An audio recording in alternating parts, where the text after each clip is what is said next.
శ్రీ విష్ణు రూపాయ నమశివాయ.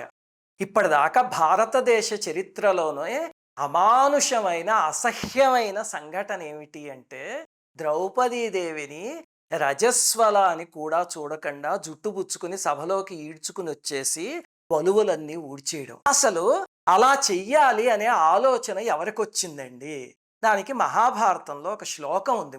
ఏమిటంటే ఏకో భర్త స్త్రియా దేవై విహిత కురునందన ఇయం త్వనేన బంధకేతి వినిశ్చిత ఏకాంబరధరత్వం వాప్యధవాపి వివస్త్రత పాండవానాంచ వాసాంసి ద్రౌపద్యాశ్చాప్యుపాహర అని.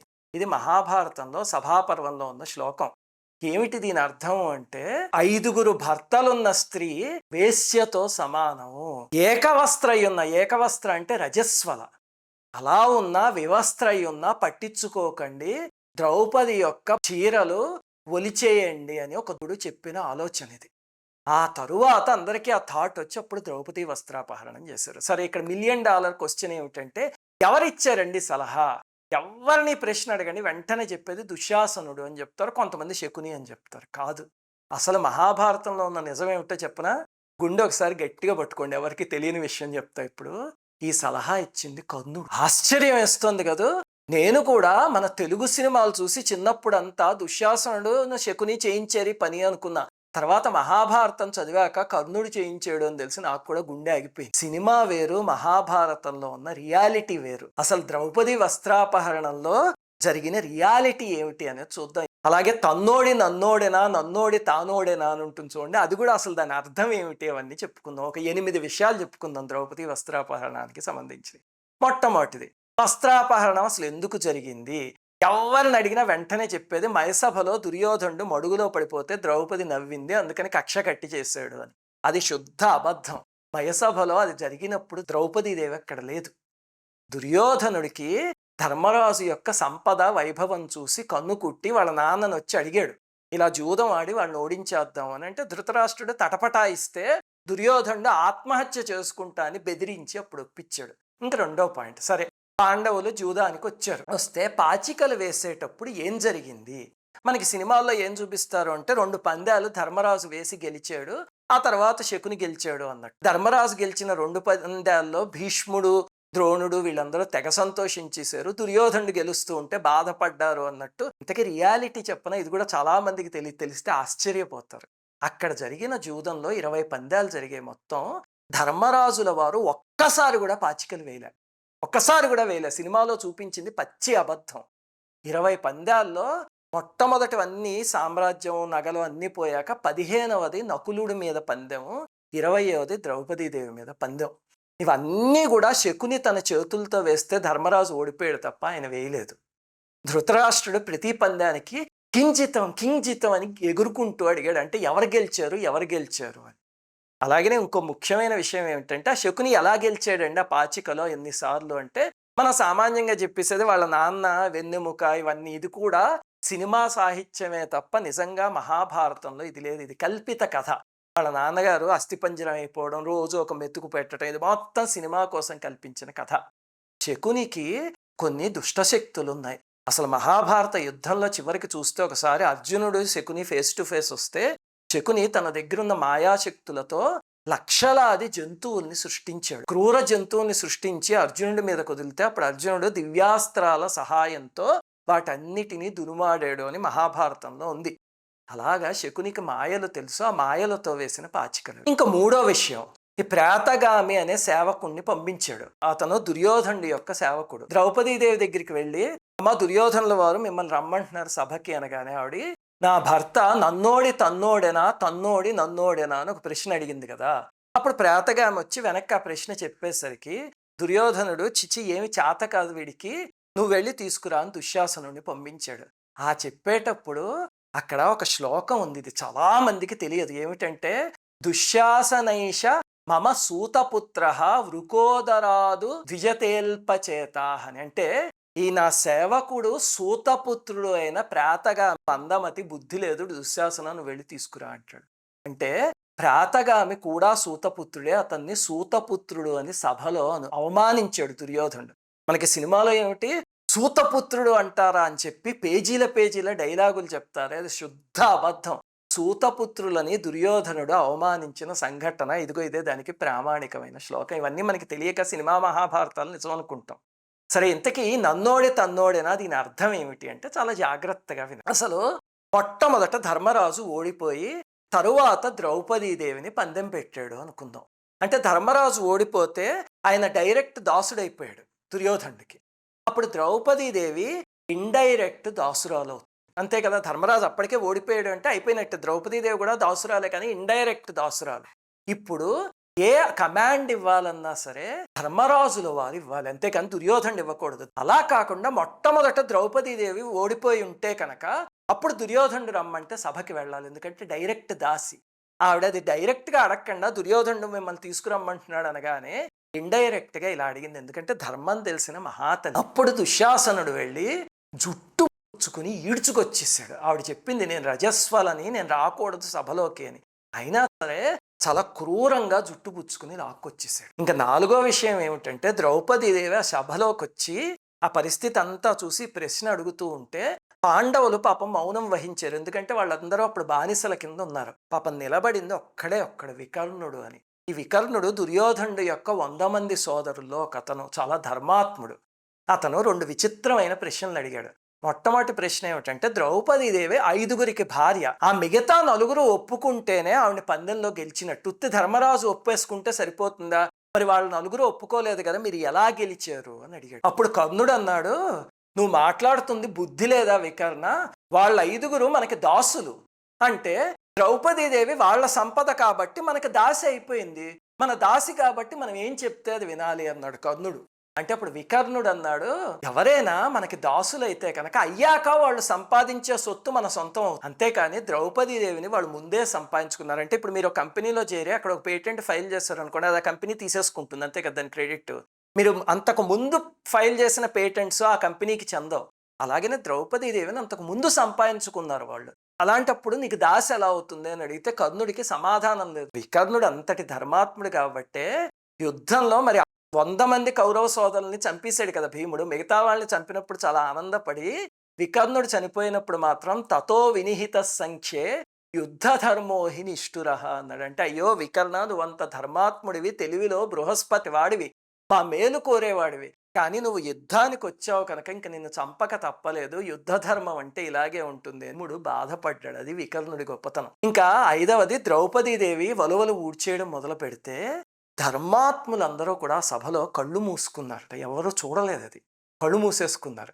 అప్పుడు కృష్ణ పరమాత్మ వచ్చి ద్రౌపదీదేవి ఎలాంటి వస్త్రం కట్టుకుందో అచ్చం అలాంటివే 1000 కొలది వస్త్రాలు ఇచ్చాడు అని చెప్పారు మహాభారతంలో. ఆ తరువాత కర్ణుడు తట్టుకోలేకపోయాడు, ఆవిడ్ని సభలో అలా బట్టలు లేకుండా నిలబెట్టి చూడాలి అని వాంఛించాడు. అది సాధ్యం అవ్వకపోయేసరికి అప్పుడు అన్నాడు, నువ్వెలాగూ 5గురి భర్తలకి భార్యవి కదా, ఇక్కడ మేము 4 ఉన్నాం, మాలో ఎవరో ఒకళ్ళని నీ 6వ భర్తగా స్వీకరించు అని చెప్పి ద్రౌపదీదేవిని బలవంత పెట్టాడు. ఎంత నీచమైన మాట అది. అప్పుడు చాలా ఘోరమైన సంఘటన జరిగింది, మనకి సినిమాల్లో చూపించరు. ఏమిటంటే దుర్యోధనుడు తన కట్టుకున్న పంచని తొడదాకా పైకెత్తాట, ఎత్తి ఆ భాగం చూపించి రా కూర్చో అని చెప్పాడు. చాలా అసహ్యమైనది ఇది. మనకేదో సినిమాల్లో ఇలా తొడచరిచినట్టు చూపిస్తారు, కాదు, పంచని తొడ వరకు పైకెత్తాడు. అప్పుడు భీముడి కోపం వచ్చి, ఎరా అలా చేస్తావా, నీ తొడలు బద్దలు కొట్టి నిన్ను చంపుతా, లేకపోతే నా పితరులతో కలిపి మేమందరం పుణ్యలోకాలకి దూరం అవుతాము అని ప్రతిజ్ఞ చేశాడు భీముడు. అందుకని చివరికి యుద్ధంలో చంపాడు. అసలు భీష్ముణ్ణి, ద్రోణుణ్ణి, కర్ణుణ్ణి, దుర్యోధుణ్ణి వీళ్ళందరినీ అధర్మంగా చంపినట్టు సినిమాల్లో చూపించారు, కానీ నిజమైన మహాభారతం చదివితే మీరు వాటి వెనకాలన్న ధర్మ సూక్ష్మాలు ఏమిటో తెలుస్తాయి. సరే, ఇప్పుడు మనకి తెలియని సినిమాల్లో చూపించని 7వ పాయింట్ ఏమిటి అంటే ద్రౌపదీదేవి ఆ వస్త్రాపహరణం తర్వాత మీరందరూ నాశనం అయిపోతారు అని శపించి విచిత్రంగా నక్కలు గాడిదలు అరవడం మొదలుపెట్టేట పట్టపగలే. అలాగే వికృతమైన పక్షులన్నీ ఆ సభలోకి ఎగురుకుంటూ వచ్చి రథాల మీద ధ్వజాలన్నీ తగలబడిపోయి వచ్చి చెప్పారు అందరూ. అప్పుడు ధృతరాష్ట్రుడికి భయం వేసింది, అమ్మ బాబోయ్, నా కొడుకులు ఇంత పని చేశారు, ఇప్పటిదాకా కింజితం అన్నాడు, ఆ దుర్మార్గుడు ద్రౌపదీదేవి వస్త్రాలు ఊడ్చేస్తుంటే వద్దు అని కూడా చెప్పలేదు. అలాంటి వాడికి కొడుకులు ఎక్కడ నాశనం అయిపోతారో వాళ్ళని కాపాడుకోవాలి అని భయం వేసి, అమ్మ ఏదైనా వరం కోరుకో అన్నాడు. అంటే యుధిష్ఠిరుడికి విముక్తిమ్మని. తర్వాత ఇంకో వరం కోరుకో అంటే మిగతా నలుగురు పాండవులకి ఇంకేవో కొన్ని అడిగింది ఆవిడ. అడిగితే ఇంకో వరం కోరుకోమ్మా అంటే చాలు, స్త్రీకి 2 వరాలు, క్షత్రియ స్త్రీ అంతకన్నా ఎక్కువ కోరుకోకూడదు అని ధర్మం పాటించి వదిలేసి. ఇక్కడే మనకు ఒక అనుమానం వస్తుంది, రాజ్యం మొత్తం ఒకేసారి కోరేసుకోవచ్చు కదండి, పీడా పోతుంది అని. అంత లేఖితనం ఆవిడికి లేదు. అలాగనే ఇంకొకటి ఏమిటంటే రాజ్యం అంతా ఎలా వచ్చింది, అది ఎవరి దయాభిక్షతో రాలే. పాండవులు రాజసూయ యాగం చేసి గెలుచుకుని వచ్చారు 5గురు కలిసి. రాజ్యం నువ్వేం ముష్టి వేయక్కర్లేదు, బయటికి వెళ్ళాక ఈ 5గురు పాండవుల్ని వదిలేస్తే వాళ్ళు యుద్ధంలో వీళ్ళందరినీ చంపేసి మళ్ళీ సంపాదించుకొస్తారు అని భర్తల మీద ఉన్న ఆవిడ కాన్ఫిడెన్స్. అందుకే భర్తల్ని మాత్రమే కోరుకుంది. 8వ సంఘటన మనకి తెలియంది ఏమిటి అంటే, శకునికి ఒక సందేహం వచ్చింది. ఇంత ఘోరంగా అవమానించాం, ఒక స్త్రీని సభలోకి తీసుకొచ్చి బట్టలు ఊడ్చేద్దామని చూసాం. వీళ్ళు వెనక్కి వెళ్ళి ఇప్పుడు యుద్ధాన్ని ప్రకటిస్తే కనుక దుర్యోధనుడు, కర్ణుడు వీళ్ళందరూ ఎగిరిపోతారు అని తెలుసు శకునికి. అప్పుడు భయం వేసి, అమ్మో ఇలా కాదు, వీళ్ళని మళ్ళీ ఒకసారి జూదానికి పిలిచి ఒకే ఒక్క పందెం వేసి వాళ్ళని ఓడిద్దాము అని చెప్పి ఇదే ప్రేతగామిని మళ్ళీ పంపించాడు. అప్పటికే వాళ్ళ రాజ్యానికి వాళ్ళు కాస్త ఈ ఆహ్వానం అందుకుని మళ్ళీ వెనక్కి వచ్చారు. అప్పుడు జూదంలో ఓడిపోయి ఇంకా అరణ్యవాసం, అజ్ఞాతవాసం అది తెలుసు కదా, మనం దానికి వెళ్ళిపోయారు. ఇక్కడ మనకు ఒక ప్రశ్న వస్తుంది, ఏమిటంటే ధర్మరాజుల వారు అంత తెలివైన ఆయన, అలాంటిది ఒకసారి అంత మోసం చేసి ఓడించి అంత అవమానించాక మళ్ళీ వెనక్కి వెళ్ళిపోతూ ఉంటే రాజ్యానికి పిలవగానే వెనక్కి ఎలా వచ్చేసాడండి ఆయన? కామన్ సెన్స్ కదా, అసలు మనలాంటి వాళ్ళమైనా ఎక్కడైనా ఒక చోట మోసపోయామంటే మళ్ళీ ఆ ప్రాంతానికి వెళ్ళాం. మరి అంత తెలివైన ధర్మరాజుల వారు ఎలా వెళ్ళారు అంటే దాని వెనకాల 3 కారణాలు ఉన్నాయి. మొట్టమొదటిది ఏమిటంటే, రాజసూయ యాగం అయ్యాక మహాభారతంలో ఒక ఎపిసోడ్ జరిగింది, అది మనకి సినిమాల్లో ఎక్కడా కనిపించదు. ఏమిటంటే వ్యాస మహర్షి వచ్చి భవిష్యత్ కాలజ్ఞానం చెప్పారు ధర్మరాజుకి.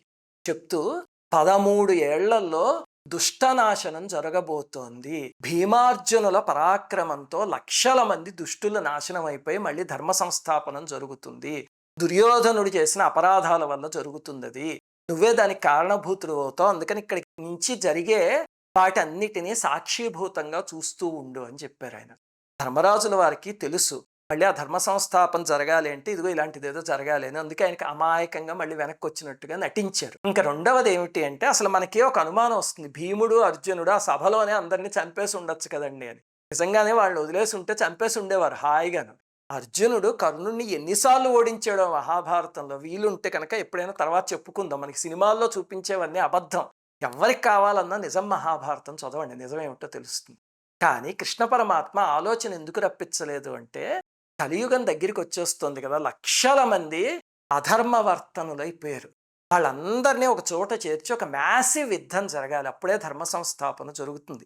అంతేగాని ఆ సభలో చంపేసి ఉంటే కనుక అక్కడ దుర్యోధనుడితో అయిపోయేది.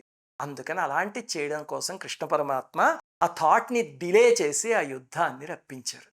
సరే, ఇప్పుడు ఇది యుద్ధం జరగబోతోంది, మరి దానికి సంబంధించిన దివ్యాస్త్రాలు కావాలి కదా, అవతల పక్క పెద్ద పెద్ద వాళ్ళు నించుంటారు, ఎక్కడి నుంచి వస్తాయి పాండవులకు ఆ దివ్యాస్త్రాలు? అందుకనే ఈ వనవాసం అనేది ఏర్పాటు చేశాడు. వాళ్ళు వనవాసంలో వెళ్ళి దివ్యాస్త్రాలు సంపాదించుకున్నారు.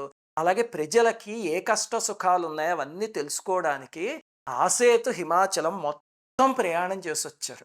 మనం ఏదో పాండవులు కేవలం నార్త్ ఇండియాలో ఉన్నారనుకుంటాం, కాదు. అరణ్య పర్వం చదవండి, అందులో ఋషుల సహాయంతో ఎన్నో క్షేత్రాలు తిరిగి అక్కడ జనాల స్థితిగతులు ఎలా ఉన్నాయో అవన్నీ తెలుసుకున్నారు. వాళ్ళు తెలుసుకుని దివ్యాస్త్రాలు సంపాదించుకున్నారు, ఈ ఎక్స్పీరియన్స్ సంపాదించుకున్నారు. కాబట్టి తర్వాత రాజ్యం చేసే అర్హత వచ్చింది. అంతేకాని దుర్యోధనులాగా వాళ్ళ నాన్న సింహాసనం వెనకాల కూర్చుని అన్న నాకు రాజ్యం ఎప్పుడు రాసి ఇచ్చేస్తావు అని అడగలే, కష్టపడి అర్హత సంపాదించుకుంది. కృష్ణ పరమాత్మ చేసిన పని ఏమిటి అంటే, ఇప్పుడు మన పిల్లలు ఉన్నారు ఇంట్లో, వాళ్ళకి సమ్మర్లో ఏదో 2 నెలలు ఖాళీ దొరికింది అనుకోండి, 1 నెల రోజుల పాటు ఏదైనా గురుకులం లాంటిది ఉంటే అక్కడికి ట్రైనింగ్కి పంపిస్తాం.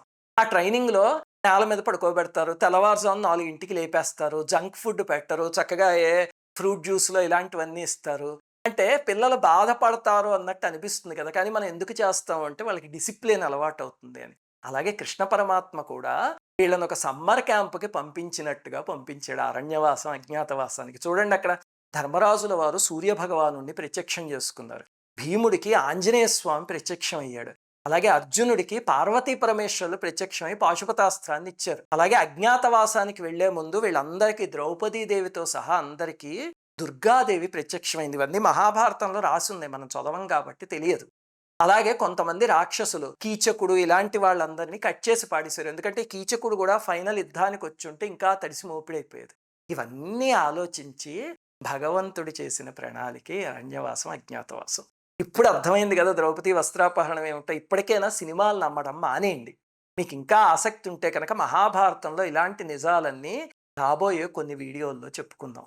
శ్రీమాత్రే నమః. అందరికీ నమస్కారం. మన ఆధ్యాత్మిక వీడియోల్ని 3 ఛానల్స్గా విభజించాం. 3 ఛానల్స్కి సబ్స్క్రైబ్ చేసుకొని పక్కనే ఉన్న బెల్ ఐకాన్ని క్లిక్ చేయండి.